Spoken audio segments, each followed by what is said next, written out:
एक लंबे समय पहले एक गांव में रमेश और धीरज नामक बाप बेटे रहते थे। रमेश का एक छोटा चाबी बनाने का दुकान था। धीरज भी छोटी उम्र से अपने पिताजी के साथ रह के चाबी बनाना सीख के उनके साथ बनाता था। एक दिन धीरज और उनके पिताजी अपने दुकान में काम कर रहे थे जब एक आदमी आता है। मेरे घर का चाबी खो गया, मेरे साथ आके ताला खोलोगे? धीरज, बेटा तुम यही रह के दुकान को संभालो, मैं जाके घर का ताला खोल के आता हूँ। ऐसे कहकर उस आदमी के साथ जाता है। बहुत दूर चलने के बाद, यही मेरा घर है, ताला खोलिए। उसी गांव में पले पड़ने के कारण रमेश को उस गांव में रहने वाले सारों के घर अच्छे से पता था। उस आदमी के दिखाए हुए घर रमेश के पहचान के वालों का होने पर वो सोच में पड़ जाता है। बाबू, जो चाबियां मेरे पास अभी है उनसे इस ताला को खोल नहीं पाऊंगा। दूसरे चाबियों का गुच्छा घर के पास है, जाके ले आते हैं। ऐसे कहकर उस आदमी को जमींदार के पास लेके जाता है। प्रभु, ये आदमी चाबी खोने का बहाना बना के मेरे पास आया है और मुझे कोई दूसरे आदमी का घर दिखा के खोलने के लिए कहा, इसीलिए मैं इसको आपके पास ले आया। तुम बहुत होशियार आदमी हो, इसीलिए इसको मेरे पास ले आ सके। ऐसे जमींदार रमेश की तारीफ करता है और रमेश अपना दुकान वापस चला जाता है। पिताजी, आपने ताला खोला? और जो भी हुआ धीरज के पिता उसे बताते हैं।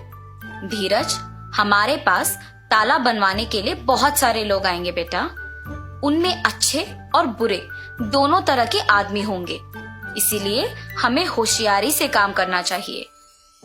कुछ साल बाद धीरज के पिताजी का देहांत हो जाता है और धीरज अकेले ताला बनाते हुए दुकान चलाता है।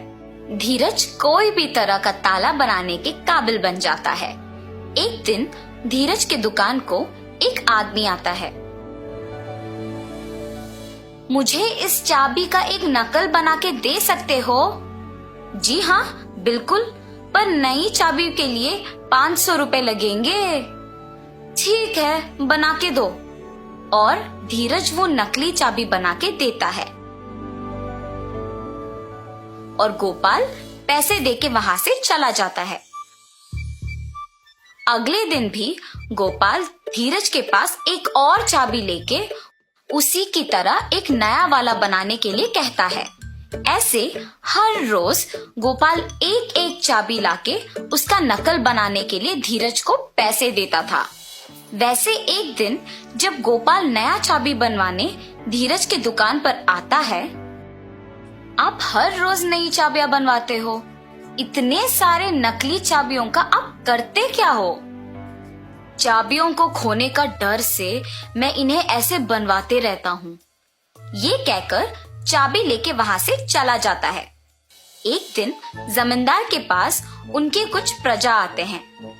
प्रभु, अलमारी का ताला वैसे का वैसा ही है, मगर उसके अंदर का सोना और पैसे गायब हो गए। जी प्रभु, हमारे घरों में भी वही हुआ है। ये सब जमींदार से कह के दुखी होते हैं। तुम्हारे जेवर और पैसे किसने लिए, इसका मैं पता लगाता हूँ। आप लोग मुझ पे भरोसा करके घर वापस जाओ। जमींदार के बातों का यकीन मानकर प्रजा वापस घर जाती है। सैनिकों, तुम लोग भी इनके पीछे पीछे जाओ। थोड़े दिन इन सब पे नजर रखो, किसी दिन तो वो चोर पकड़ा जाएगा। जी प्रभु। सैनिकों ने जमींदार का कहा किया और सब पे नजर रखे रहे। उन्होंने ये देखा कि सारे लोगों के पास एक ही आदमी काम करता था। हम सबको इस आदमी पे अच्छे से नजर रखना होगा। सही कहा तुमने, सबके पास एक ही आदमी काम कर रहा है। इसको खोए हुए जेवर और पैसों के बारे में जरूर कुछ पता होगा। एक दिन ऐसे ही वो आदमी एक और नकली चाबी बनवाने धीरज के दुकान को जाता है और उसके पीछे ही जमींदार के सैनिक भी जाते हैं। इसका नकली चाबी बना के दोगे? ठीक है, थोड़ी देर इंतजार कीजिए, बना के देता हूँ। धीरज चाबी को बनाते हुए सोच में पड़ जाता है। मुझे इस आदमी पे शक है, पर इसके वजह से मुझे बहुत पैसे मिल रहे हैं। वो इन चाबियों के साथ कुछ भी करे, मुझे क्या। और नकली चाबी बना के उसे देता है। गोपाल उसे पैसे देकर वहां से चला जाता है। सैनिक भी गोपाल का पीछा करते हैं और उस पे नजर रखते हैं।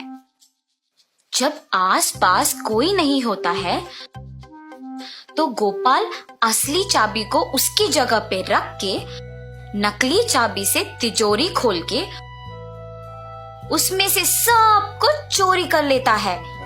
और ये देखते ही सैनिक उसे और नकली चाबियां बनाने के लिए धीरज को जमींदार के पास ले जाते हैं। धीरज, क्या तुमने गोपाल के लिए नकली चाबियां बनाई?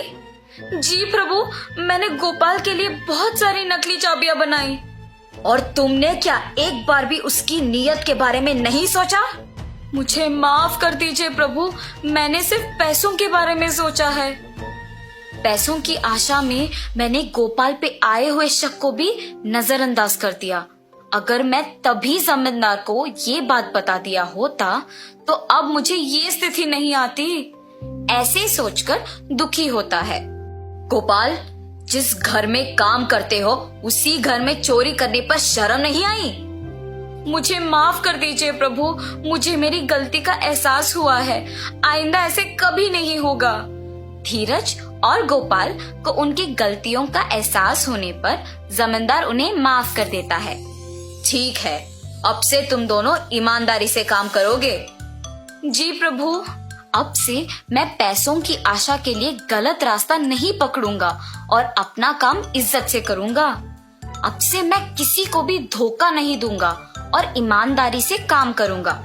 ऐसे धीरज और गोपाल अपने अपने काम इज्जत और ईमानदारी से करते हुए खुश रहते हैं। तो इस कहानी का नैतिक क्या है बच्चों? किसी को गलती करते हुए देखना उतना ही गलत है जितना खुद गलती करना होता है। इसीलिए इज्जत और ईमानदारी से काम करो।